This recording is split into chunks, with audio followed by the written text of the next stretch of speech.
Look, boys and girls, the only reason there are white people is because black people came here first. And they faded as they moved farther and farther north from the equator. Their melanin faded so that their skin, their hair, and their eyes got lighter. Their brains didn't get smaller, but their skin, their hair, and their eyes got lighter. That's the only reason you children can call yourselves white. And you aren't white. We are all shades of brown. Have you ever wondered if we're all truly connected no matter where we come from? What if the story of humanity begins with three brothers and a family tree that ties us all together? What if the story we've been told about race and heritage is wrong? Now you must be thinking, so, what's the real deal with Africa's place in the Bible? And why does it matter today? Let's dive into some surprising truths that challenge everything we've been told about race, history, and where we all come from. Here we would like to take a moment and thank you for supporting us and being a valued part of our strong community. And if you are not yet a member, we encourage you to join us and help build an even stronger community together. Let's get started.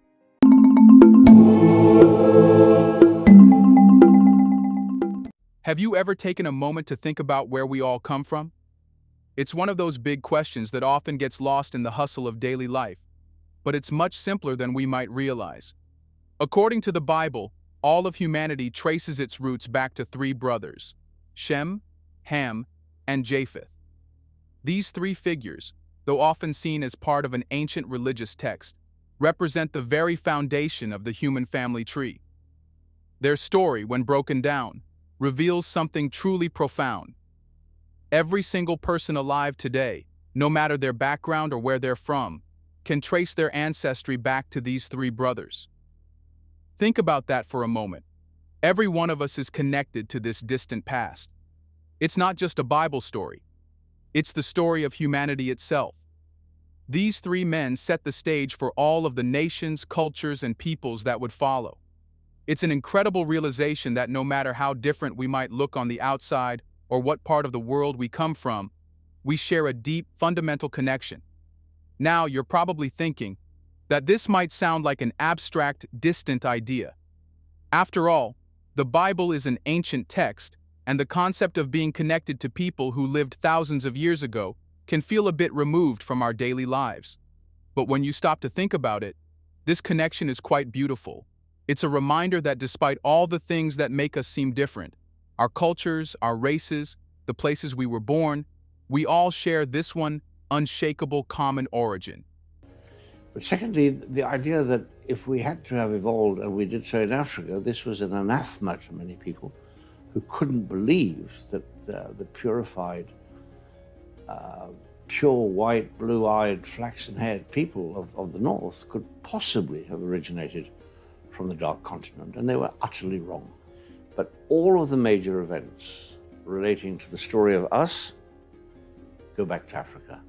We are an African animal, an African species that colonized and recolonized the world in different times and in different ways. But today, no human can say they don't have Africa as a mother country. As far as we know, as the genome is unraveled, the skin color in terms of the lighter version and the blue eyes and the sort of characteristics of the Caucasian is a very recent development, and the switch seems to have occurred between 8,000 and 10,000 years. So would that be about the time frame we were all black till 20,000 years ago? I think it's highly probable that we were, but until you find the skin, you've got to be careful that you may be mistakes in the genetic interpretation. But the likelihood of all people being dark-skinned up until very recently is the strongest case at the moment. Here's a reminder to please like and share the video and subscribe to our channel to watch more videos on Black culture, history, civilization, and identity. Let's continue now. What's amazing is that this isn't just some philosophical concept. It's grounded in the idea that we, as human beings, are part of something far larger than ourselves. We often get caught up in our differences, in the way our cultures and societies set us apart. But when we look at the big picture, when we recognize that we all come from the same three brothers, it puts things into perspective. Underneath everything, we're all part of one giant human family. The struggles, the triumphs, the joy, and the sorrow. It's all something we share. These three brothers, Shem, Ham, and Japheth, started the journey that has led to the diverse and complex world we live in today.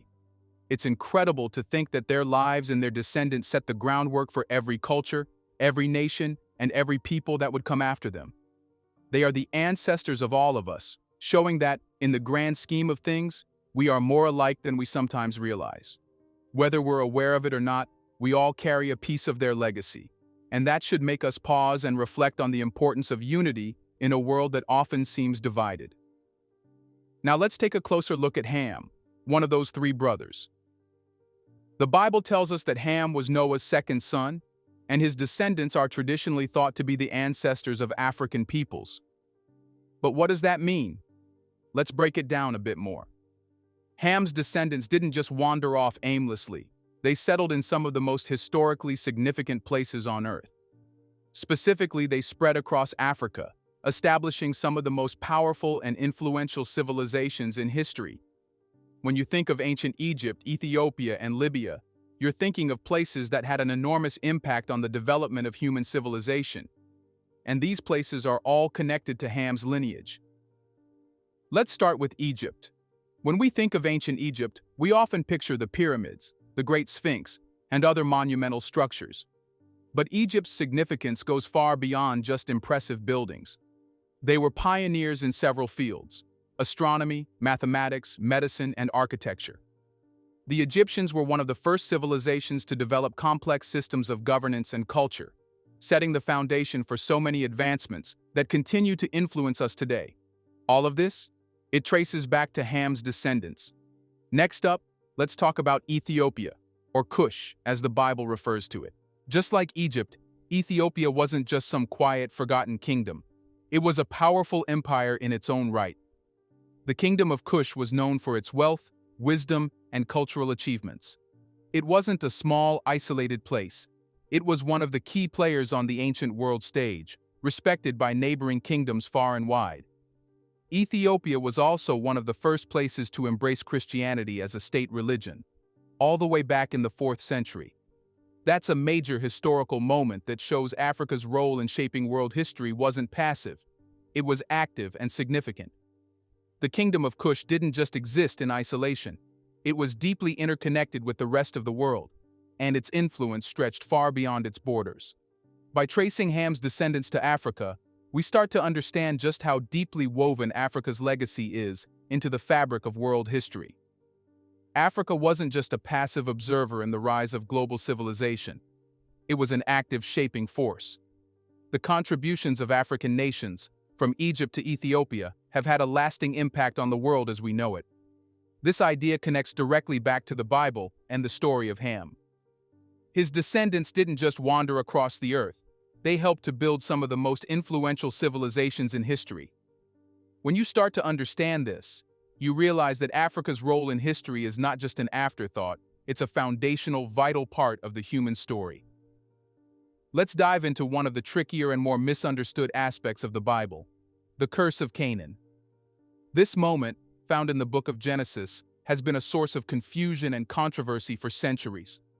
After Noah and his family survived the Great Flood, there's a scene that has been widely misinterpreted. Noah curses his grandson Canaan because of something his son Ham did.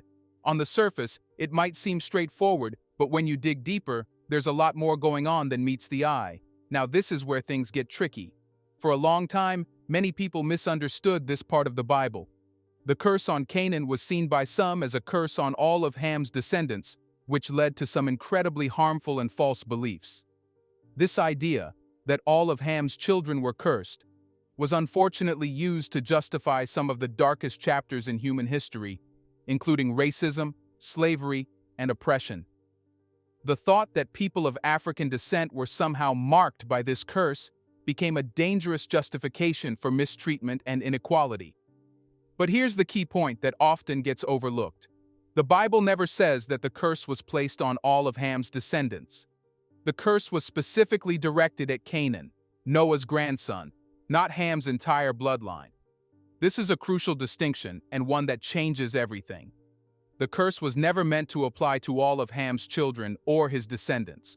It was focused solely on Canaan, who, according to the Bible, had done something to offend Noah, prompting the curse.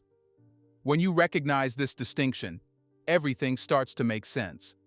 The Bible does not justify racism or slavery by linking it to Ham's descendants. For years, some people twisted this story to claim that Ham's entire lineage was doomed, using it as a tool to legitimize the mistreatment of African people. But that's not what the text says. The curse was about Canaan's actions, and it was his descendants, specifically the people of Canaan, who were affected by it. All right, so there is no curse upon Ham that you could use to justify slavery. Though some people did, it was a lie. Right. It was a lie. And again, God blessed Noah and his sons. When Noah pronounced this curse, he pronounced it upon Canaan.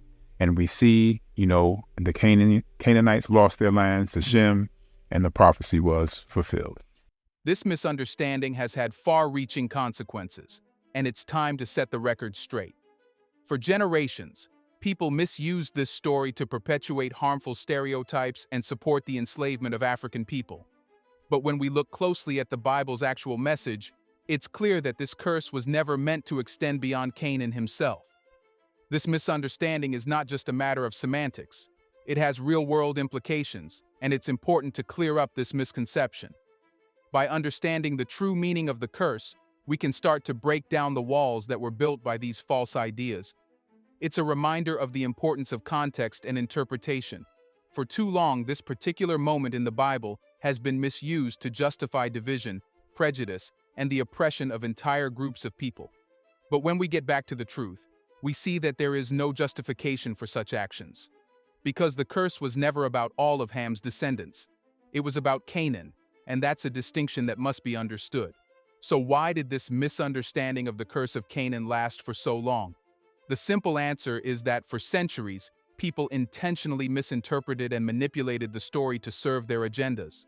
Instead of interpreting the Bible in its proper context, some individuals took the story of Noah's curse on Canaan and expanded it, falsely claiming that the curse applied to all of Ham's descendants.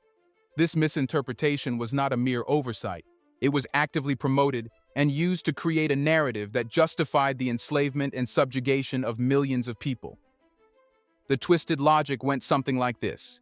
If Ham's entire bloodline was cursed, then people who descended from Ham, particularly African people, were somehow marked by this curse, destined to be servants or inferior to others. This false interpretation fed into the racial hierarchy that was used to justify slavery, exploitation, and racism. By claiming that all of Ham's descendants were under this curse, people were able to rationalize centuries of injustice, treating African people as less than human, and reinforcing deeply embedded racist attitudes. But the truth is, when we look at the actual story in the Bible and understand it in its proper context, it becomes crystal clear. The curse was never meant for all of Ham's descendants. The idea that the curse applied to all of Ham's descendants is an example of how the Bible was distorted to serve an agenda that supported systemic oppression. The harm caused by this distortion is significant. For centuries, this false narrative became entrenched in many societies, particularly during the era of European colonialism and the transatlantic slave trade. The justification for enslaving African people, treating them as subhuman, and denying them basic rights, was based on the idea that they were somehow cursed or inferior because of this biblical misunderstanding. Part of the problem was that Christian abolitionists had an issue when advocating for the end of slavery. You see, if they wanted to use the Bible never explicitly repudiates slavery. Indeed, many of the godliest people who Christians look up to as an example, they held slaves themselves according to the biblical record. Now, Southern Christians exploited this fact to defend American race-based chattel slavery. Not only did the Bible not condemn slavery, but it actually provided guidelines for the regulation and practice of enslavement. So Southern slaveholders challenged abolitionists to cite chapter and verse where the Bible explicitly condemned slavery as wrong. And therefore, the Civil War actually became a battle of how to interpret the Bible. For example, Southern Methodist preacher J.W. Tucker wrote in 1862, "Your cause is the cause of God." He's talking to the Confederates. "The cause of Christ, of humanity. It's a conflict of truth with error, of Bible with Northern infidelity, of pure Christianity with Northern fanaticism." It made acceptance of race-based chattel slavery a requirement of biblical orthodoxy. In other words, if you want to be a good Christian who believed the Bible, then you had to advocate slavery. This was put forth very eloquently in a theological work by a man named Robert Louis Dabney. He was a Southern Presbyterian minister, and he directly served General Stonewall Jackson. And he wrote a book called A Defense of Virginia and Through Her of the South, which was published just after the Civil War in 1867. In that book, he used passages from the Old and New Testament to explain why supposedly the North got it wrong on slavery and why the South's defense of slavery was justified. The perpetuation of this false belief allowed generations of people to ignore their conscience and continue exploiting others. It made it easier for people in power to view African individuals and communities not as equals, but as people deserving of servitude. The justification was rooted in a twisted, fabricated version of biblical history that falsely painted entire races and cultures as inherently inferior. The long-lasting effects of this misinterpretation continue to affect society today, reinforcing stereotypes and deepening divides. However, by recognizing the truth that the curse was only ever meant for Canaan, not all of Ham's descendants or Africans in general, we can begin to dismantle the false ideologies that have been built upon this misunderstanding. Understanding the context of the curse is not just a historical correction. It's a crucial step in erasing the harmful narratives that have justified racism and inequality for centuries. When we acknowledge the truth, we can challenge the twisted logic that has perpetuated harm for so long. We can stop using this misinterpretation as a justification for division and oppression. Understanding the Bible in its true context, free from distortions, allows us to reject the false narratives that have caused so much harm throughout history. It enables us to see the value, dignity, and equality of every human being, regardless of race or ancestry, and work toward a more just and inclusive future. So, by any means, are Black people inferior or any race superior? The idea of one race being superior to another is deeply tied to the Western concept of racial hierarchies, which was built to serve the interests of colonizers and slave traders. These systems were constructed around a belief in the racial inferiority of Black people, but this was not rooted in fact. It was a convenient lie to maintain power and control. The reality is that human worth is not determined by the color of one's skin or their ethnic background. The idea that one race is inherently superior to another is not supported by any legitimate scientific evidence or moral framework. The true strength of humanity lies in our diversity. Throughout history, the mixing of cultures, ideas, and innovations from people of all racial backgrounds has led to the incredible progress we see in the world today. Different people bring unique perspectives, experiences, and talents that enrich society. The idea of racial superiority erodes the beauty of this diversity and fosters division and hatred. Moreover, no group is free from imperfections, and no group is immune to progress. Every race has had its moments of triumph and struggle. The idea of Black superiority, for example, doesn't hinge on comparison, but on the recognition that Black people, like all people, have the potential to lead, innovate, and achieve greatness. Black people have consistently defied expectations throughout history, overcoming centuries of systemic oppression and building cultures and societies that have contributed to the global good. The idea that one race is superior to another is rooted in the false notion of division. The reality is that we are all human beings with the same capacity for greatness. Black people, like every other race, are not inferior. They are fully capable of contributing to and leading societies in profound ways. The narrative of racial superiority is a tool of oppression, and it is through recognizing the inherent equality of all races that we begin to dismantle this harmful and outdated belief. Ultimately, the question should never be whether any race is superior or inferior, but how we, as humans, can lift each other, break down the walls of racial prejudice, and create a world where every individual, regardless of their background, can thrive and contribute to the greater good. Do you think, with the truth out now, will racism end? Many people know it, but why do the concepts of superiority and inferiority still exist? Let us know in the comments section. Is it all propaganda? Do you want to watch more videos like this one? If so, subscribe to our channel and press the bell icon next to it. We have decided to bring videos on something nobody talks about: the Black culture, civilization, history, and evidence about how glorious Blacks have been.